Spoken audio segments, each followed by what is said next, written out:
안녕하세요. 여러분의 로스쿨 관련 고민을 한방에 해결해줄 로킥입니다. 안녕하세요. 제가 실제 18년도 성대 로스쿨 입시 당시에 썼던 자소서를 읽어드리고 있는데 정말 좋은데 어떻게 표현할 방법이 없네. 지금은 3번 문항 지원 동기 및 준비 과정, 법학전문대학원 지원 동기와 대학 진학 후에 법학전문대학원 진학 준비 과정에 대해 기술하시오. 이 부분에 대해서 말씀을 드릴 거예요. 저는 진학 동기를 하나로 빼고 그 다음에 준비 과정을 테마별로 소제목으로 하나, 둘, 셋, 넷 이렇게 구성을 했어요. 진학 동기, 저는 기업법무에 특화된 성균관대 법학전문대학원에서 수학하여 방송통신산업 전문 변호사가 되고 싶습니다. 진학 동기가 뭐겠어? 당연히 이거를 첫 문장으로 그냥 딱 박아주시는 게 좋다는 거예요. 제가 생각할 때는 두 갈식으로 쓰는 거예요. 너 진학해서 뭐 하고 싶은데? 이거 하고 싶습니다. 그렇죠?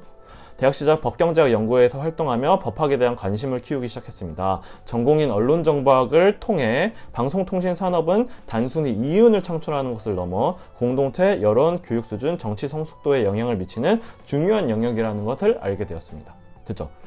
이걸 왜 적어줬을까? 어느 정도 내가 변호사 해서 나만 잘 먹고 잘 사는 게 아니라 이게 사회적으로도 긍정적인 영향을 미친다, 공익적인 활동이다라는 거를 말을 해주려고 넣은 거예요. 교육봉사를 하며 길러온 공익에 대한 관심을 이어나가 방송통신 전문 변호사로서 사회에 긍정적인 영향력을 전파하는 역할을 하고 싶습니다. 그쵸? 예. 그래서 여기까지가 뭔가 사회 기여적인 느낌, 나 잘 먹고 잘 살려고 하는 거 일단 1차적으로는 맞는데 그것만 쓰면 안 된다니까요. 당연히 공익 사회 기여 쪽이랑 법률가의 덕목으로 연결을 지어주는 게 좋고, 그 대신 짧게 써주라. 길게 쓸 필요는 없다. 학부 때 관심을 살려 졸업 후 대기업 공정거래 및 지배구조 전담팀에서 관련 업무를 시작할 수 있어 만족스러워. 니트 망쳐서 간 거죠. 그런데 순환 출자 구조 해소와 같이 회사에는 물론 사회적으로 중요한 업무일수록 결국 변호사의 자문을 구해야 한다는 점이 제게 큰 한계로 여겨졌습니다. 예, 그렇죠.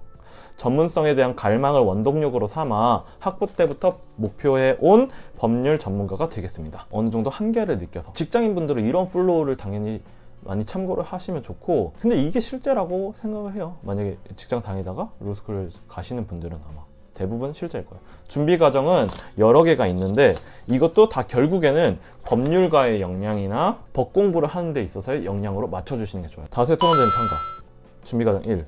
법조인에게 필요한 순발력, 논리력, 리서치 능력을 기르기 위해 토론대회에서 출전하여 KTV 전국 대학생 토론대회 대상, 선관위 창사 50주년 대학생 토론대회 은상을 수상했고, 다양한 주제에 대해 토론을 하면서 생소한 분야를 빠르게 이해할 수 있게 되었고, 쟁점을 분석하여 주장과 근거를 구성하는 훈련을 했습니다. 저는 이게 뭐 그렇게 중요한 컨텐츠는 아니라고 해서 이렇게 간략하게 서술을 해줬습니다. 교육봉사, 의무 소방으로 군복무 중 램프 지역 아동센터에서 약 1년 동안 소외계층 아동을 대상으로 교육봉사를 했습니다. 그곳에서 만난 아이들은 경제적으로 열악했을 뿐만 아니라 꿈도 가난했다. 저는 아이들에게 국어 수학을 가르치는 것을 넘어 휴가 때 따로 시간을 내어 아이들에게 대학교 탐방을 시켜주면 무엇이든 할 수 있다는 자신감을 주기 위해 노력했다. 이 경험을 통해 거기서 느낀 점, 타인에게 인정받는 즐거움으로 가득 찬 삶, 남의 부러움을 사는 인생보다 누군가에게 혹은 사회에 도움이 될 수 있는 삶에 의미를 두고 살아야겠다고 다짐했습니다. 뭐 이거 실제 제 생각이기도 하고, 교육봉사나 이런 봉사활동은 저는 그래도 살짝 언급은 해주시는 게 좋다고 생각해요. 뭐 사회 기여적인 부분을 모든 로스쿨에서 다 요구를 하고 있으니까. 근데 글자 수가 너무 제한이 돼서 쓸 게 없다, 이러면 이제 지원 동기에 그냥 살짝 한 줄 넣어주는 걸로 하면 된다고 생각합니다. 자, 준비과정 3. 법경제학 연구회 활동. 1년 반 동안 법경제학 연구회에서 시장 질서를 규율하는 공정거래법을 공부했습니다. 하이트 진로 기업결합의 건, 포스코 시장 지배주의 남용의 건과 같은 주요 사건의 의결서, 판례를 읽고 토의하면서 법이 현실에 적용되는 과정을 다각적으로 이해할 수 있게 되었습니다. 향후 기업 법무를 다뤄야겠다는 목표를 구체화하는 계기가 되었습니다. 법경제학 연구회 활동을 하면서 사실 모의공정거래위에 경연대회를 나간 거예요. 근데 이 컨텐츠를 분리시켜서 써주면은 더 내가 뭔가 다양한 걸 한 것처럼 보일 수가 있잖아요. 그리고 이것도 다 의결서 판례 있고 법 공부했다는 거랑 연결 지을 수가 있다.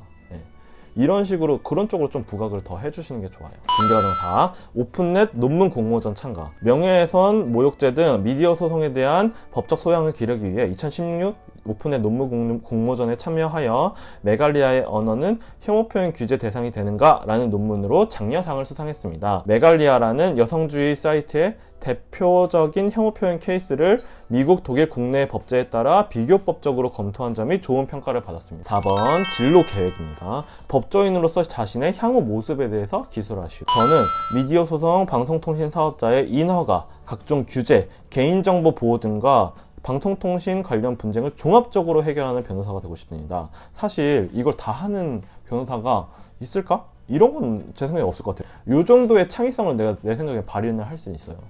1인 방송의 유행, 모바일 시청으로 해서 전환으로 볼 수 있듯 제가 지금 하고 있는 거죠. 방송통신 산업은 빠르게 변화하고 있다.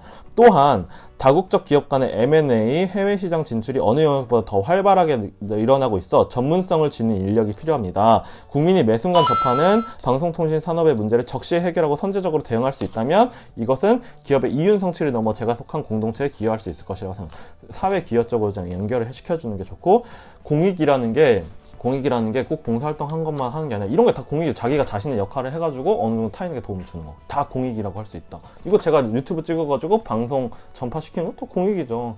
여러분들이 헛돈 쓰지 않고 더 잘 효율적으로 준비를 할 수 있으니까. 먼저, 다음으로, 마지막으로. 제 생각에서는 여기서는 어느 정도 중요한 거는 단계적으로 좀 커리어가 드러나게 써주는 게 전 좋다고 생각을 해요. 내가 이거 밟아가서 이렇게 되겠다. 이런 식으로 쓰는 게 좀 읽는 사람이 그래 요거 이렇게 하면 이렇게 되겠구나, 이런 체계적인 게 좀 드러나기 때문에 이렇게 쓰는 걸 전 추천을 합니다. 먼저 방송통신위원회에서 변호사로 활동하며 각종 법령 재개정 관련 정책 및 조사 업무를 하고 싶다. 그 다음에 이걸 통해서 뭘 할 수 있을까? 전문성과 네트워크를 얻을 수 있을 것이라고 생각합니다. 다음으로 방송통신 전문 로펌에서 실무 역량과 산업에 대한 이해를 높여 나가겠습니다.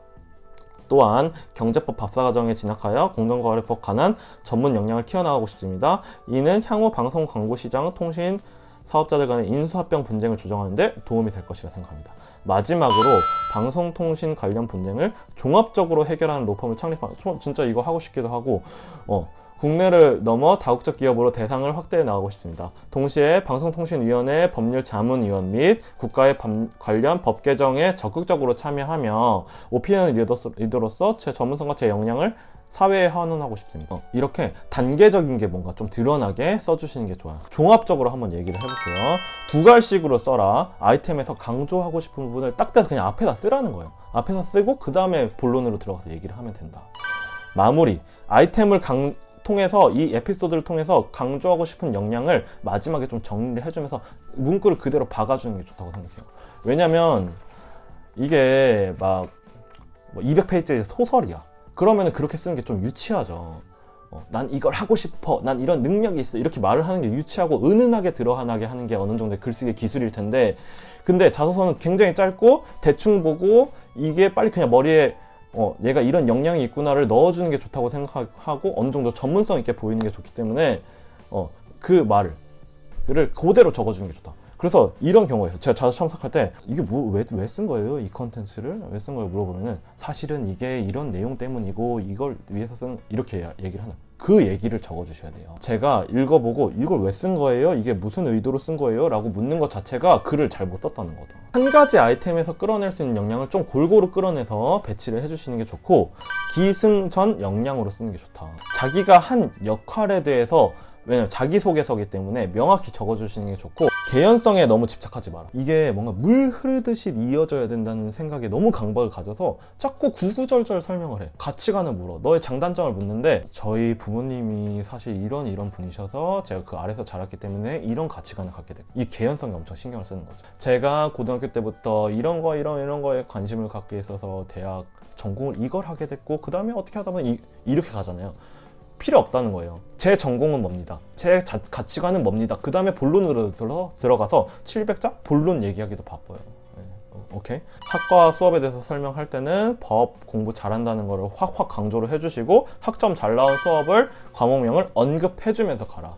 그리고 이 내용들이 내가 미래 전문 분야로 잡은 거랑 좀 화살표가 연결이 되면 더 좋다. 지원 동기는 내가 왜 법을 배워야 되는지, 내가 왜 법조인이 되어야 되는지가 잘 드러나게 써주는 게 좋아요. 이미 내가 많이 했던 컨텐츠들을 살짝 언급을 해주면서 이렇게 사고 과정을 거쳐서 내가 여기에 도달하게 됐다 이렇게 써주면 금상첨화하겠습니다. 다시 말하면 이거는 자소서라는 게 결론적으로 논설문이에요. 주장, 나는 이런 역량이 있고 난 이걸 잘할 수 있다, 이게 되고 싶다 이렇게 쓰는 거고, 근거, 나는 이런 경험을 해서 이렇게 근거로 뒷받침을 해주는 거다. 자소서를 공개하면서까지 이렇게 말씀을 드리는 이유는 제발 어디 가서 사기당하지 말고 부정확한 정보에 휘둘리지 말고 줏대를 갖고 좀 잘 하시라는 거예요. 여러분의 건승을 응원합니다. 네.